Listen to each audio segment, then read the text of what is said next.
एक ऐसा लड़का जिसके पास भूत को देखने की शक्ति है। एक ऐसा लड़का जो अपनी उस शक्ति से डरता है। एक ऐसा लड़का जिसके माँ बाप इस दुनिया में नहीं है, सिर्फ उसके मामा है। एक ऐसा लड़का जो अपनी बचपन की गलती के लिए अभी भी खुद को कसूरवान ठहराता है। ऐसा लड़का जो हर चीज़ से डरता है, अपने आप से, अपनी सच्चाई से। ऐसी लड़के की ज़िंदगी में एक खूबसूरत सी लड़की आती है, उसे कॉन्फिडेंस दिलाती है। पर बात यह है कि वो लड़की लड़की नहीं, एक प्यारी सी भूत है। तो आज की जो फिल्म मैं एक्सप्लेन करने वाली हूँ, द मॉर्निंग ग्रेव, ये उसी फिल्म की इंट्रोडक्शन है। इंट्रोडक्शन आई होप कि आपको अच्छा लगेगा।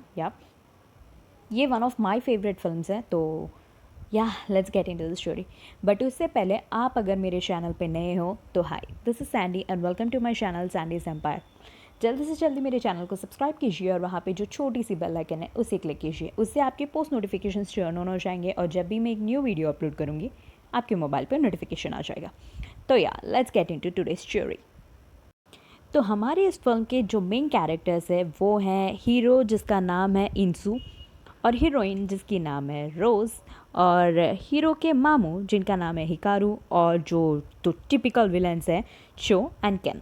तो ये नेम्स याद रखिए क्योंकि आपके आईसेट एग्जाम में काम आ सकते हैं। I was just kidding. ये कैरेक्टर्स के नाम है। तो लेट्स गेट इनटू स्टोरी। तो कहानी स्टार्ट होती है जहाँ पे हमारी ये जो हीरो है वो स्कूल से वापस घर जा रहे होते हैं और ट्रेन में इनके कुछ क्लासमेट्स इन्हें टीज़ करते रहते हैं, ये कह के कि ये भूत को देख सकते हैं, तो ये सिर्फ रूमर है वो ये। तो अचानक से इन्हें उस ट्रेन में एक भूत दिखाई देती है और ये बहुत डर जाता है और ये डिसाइड कर लेता है कि ये अब अकेला नहीं रह सकता और ये अपने गांव अपने मामा जी के पास चले जाता है। एंड उसके बाद उसकी जो होम टाउन है वहाँ पे जो इसकी स्कूल पहले की स्कूल थी उसमें एडमिशन ले लेता है। तो वहाँ पे जो ऑलरेडी एक बुलिंग गैंग है, मतलब टिपिकल विलन टाइप के लोग हैं स्टूडेंट्स में, उन लोगों के साथ इसका मुलाकात हो जाता है। एंड उनमें से जो चो है वो इसमें इंटरेस्टेड रहती है और इस बात का बहुत बुरा लगता है उसके बॉयफ्रेंड को और वो एक दिन इसे मारने लगता है। और हाँ, हीरो के पास एक छोटी सी लॉकेट होती है जिसे उनके दादाजी ने उन्हें दिया था, जो स्पिरिट के आसपास होने की वजह से स्पिन होते रहता है। इसे याद रखिए, ये आगे काम आएगा। तो उस झगड़े के दौरान उसे ये पता चलता है कि जो लड़का उसे मार रहा है वो उसके बचपन का क्लोज फ्रेंड है और वहाँ वो इसे उनकी जो छोटी सी बेस्ट फ्रेंड थी उस टाइम पे उसकी याद दिलाता है। तो उसके बाद ये सीन शिफ्ट होता है जहाँ पे ये बुलिंग गैंग की जो एक लड़की है उसके घर पे रात को एक पैकेट मिलती है उसे, और उसे क्या बोलते हैं, ओपन करने पर उस पर पूरा ब्लड गिरने लगता है और वो डर के मारे अपने फ्रेंड्स को कॉल करती है और उसके फ्रेंड्स वो कॉल उठाते हैं बट जो ये बोल रही है वो किसी को सुनाई नहीं देता। और उसके बाद सीन शिफ्ट होता है जहाँ हमारे इस हीरो की मुलाकात हीरोइन रोज़ से होती है।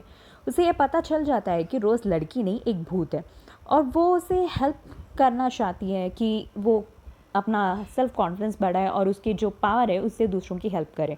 तो यहाँ पे एक छोटी सी सीन होती है जहाँ पे एक अंधी औरत पेड़ के नीचे बैठ के कुछ पढ़ रही होती है। तो उसके पास एक छोटी सी डॉग की रूह दिखाई देती है। तो वो अंधी औरत उस डॉग की हेल्प से जीती थी, लेकिन एक दिन उस डॉग की डेथ हो गया और वो अकेले रहने लगी। तो वो हीरो उसके पास जाता है और उसे बोलता है कि वो डॉग आपको छोड़ के कहीं नहीं गया है, वो रूह बन के आप ही के साथ है। तो इस हल की वजह से उसे थोड़ा बहुत अच्छा लगने लगता है। तो वो दोनों अच्छे फ्रेंड्स बन जाते हैं। तो रोज़ एक दिन उसे पूछती है कि वो ऐसी कौन सी गलती है जिसकी वजह से वो आज भी खुद को कसूरवार ठहराता है। तो फिल्म होती है फ्लैशबैक में जहाँ पे इसकी एक फ्रेंड रहती है और उसकी डेथ कैनाल में गिरने की वजह से हो जाता है। और जब स्कूल में सब लोग इससे पूछते रहते हैं कि क्या वो सच में कैनाल में गिरने की वजह से उसकी डेथ हुई है या फिर कोई और वजह है, तो वहाँ पे इसे उसकी फ्रेंड की रूह दिखती है और वो कहती है कि जो मेरा खूनी है उसका नाम बता दो, लेकिन ये डर के मारे ये समझ सॉरी फॉर दैट। तो वो अपनी गलती सुधारने के लिए समझता है कि उसके फ्रेंड के जो पेरेंट्स हैं उनसे जाके मिले। तो जब ये उनसे मिलने जाता है तो वो लोग इसे देख के बहुत खुश हो जाते हैं और इसे थैंक यू कहते हैं उन्हें याद रखने के लिए। तो इसे भी बहुत अच्छा लगता है, कहीं न कहीं इसे ये लगता है कि शायद इसने अपनी गलती के लिए कुछ तो किया है और उससे उसकी फ्रेंड की रूह दिखाई देती है और वो खुश होके वहाँ से चली जाती है। तो इसे और अच्छा लगता है और ये रोज़ के और करीब चला जाता है। तो एक दिन जब रोज़ और ये बात करने लगते हैं तो उन्हें अचानक एक रूह के होने का एहसास होता है और रोज़ एक मास्क्ड घोस्ट के बारे में बात करती है और डर के मारे वहाँ से चली जाती है। तो इंसु ने भी अपने स्कूल में एक मास्क्ड घोस्ट को देखा हुआ था। तो वो घर जाके अपने मामा जी के साथ उसके बारे में बात करते रहता है जब एक घोस्ट जो उनके घर पे रहता है वो उस मास्क घोस्ट का नाम बताता है। उसका नाम बोलने के लिए थोड़ा क्रिटिकल है तो मैं उसे सेलिना बुलाती हूँ। तो उसके बाद सीन शिफ्ट होता है कॉलेज की तरफ, आई मीन स्कूल की तरफ जहाँ वो पढ़ रहे थे। तो उस स्कूल में ये जो बुलिंग टीम है उसमें से एक कपल वहाँ रात को पहुँच जाता है और वो जो लड़की है वो वॉशरूम के लिए जाती है और तभी वहाँ पे वो मास्क्ड घोस्ट आके उन दोनों को मार देता है। और साथ ही साथ जो पहले सीन में थी लड़की जिसके ऊपर खून खून गिरा था उसे भी वो मास्क्ड घोस्ट अपने घर ले जाके मार देती है। तो उसके बाद नेक्स्ट सीन में इंसू उस मास्क्ड घोस्ट यानी सेलिना के बारे में अपने स्कूल में पूछता है, लेकिन कोई भी उसके बारे में बताने के लिए रेडी नहीं होते और उनमें से एक लड़की उसे बताने की कोशिश करती है, लेकिन ये जो बुलिंग गैंग है उसमें से एक लड़की उसे डरा देती है तो वो उसकी वजह से कुछ नहीं बोल पाती। लेकिन शाम के होने के बाद वो इंसू को उस लड़की की पिक्चर फॉरवर्ड करती है और दूसरी तरफ ये जो बुलिंग गैंग है उन्हें पता चल जाता है कि उनके जो तीनों दोस्त हैं उनकी डेथ हो गई है और वो लोग ये सोचते हैं कि जो लड़की इन लोगों की वजह से सुसाइड कर चुकी थी उनके डैड ही ये सब कर रहे हैं और इनके दोस्तों को मार दे रहे हैं। तो वो चाहते हैं कि उन्हें फेस करें।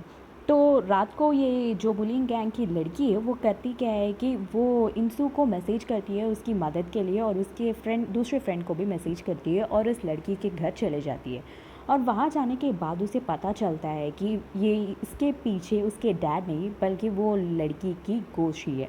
उन लोगों को वो मास्क्ड गोश्त दिखाई देती है और वो अपने डैडी को पोजेस करके उन लोगों को मार देती है।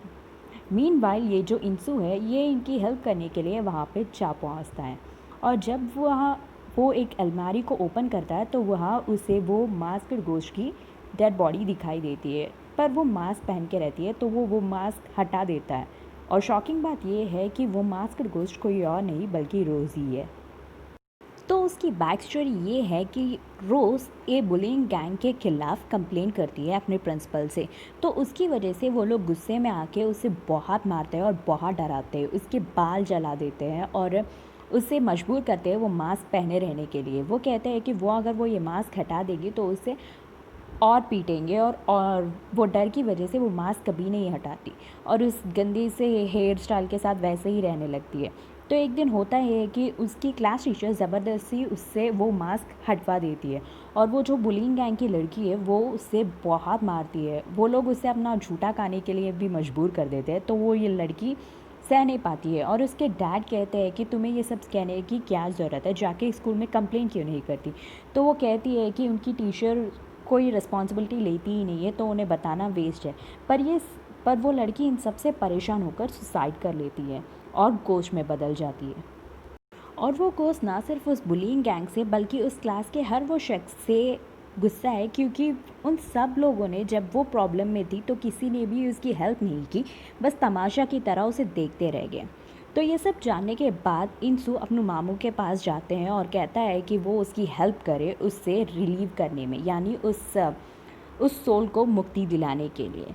तो उनके मामा क्या करते हैं, वो स्पिरिचुअल राइट को कंप्लीट करने के लिए रेडी हो जाते हैं और वो रोज़ के घर जाके उसकी लाश को बाहर लाकर वो स्पिरिचुअल राइट शुरू करता है। इतने में इंसू अपने कॉलेज को अपनी स्कूल के लिए निकल जाता है और वहाँ पे उनकी जो टीचर है उन्हें वो मास्क्ड घोस्ट पोसेस कर लेती है और सारे स्टूडेंट्स को मैसेज करती है कि वो लोग लाइब्रेरी में पहुँच जाए। और जब सब लोग और इंसू वहाँ पहुँच चुके हैं तो उन्हें पता चल जाता है कि वो मास्क्ड घोस्ट ने उस टीचर को पोसेस कर लिया और वहाँ पे वो सारी गैसोलाइन गिरा के उन सबको जलाने की कोशिश करती है और इंसू उसे रोकने की कोशिश करते रहता है।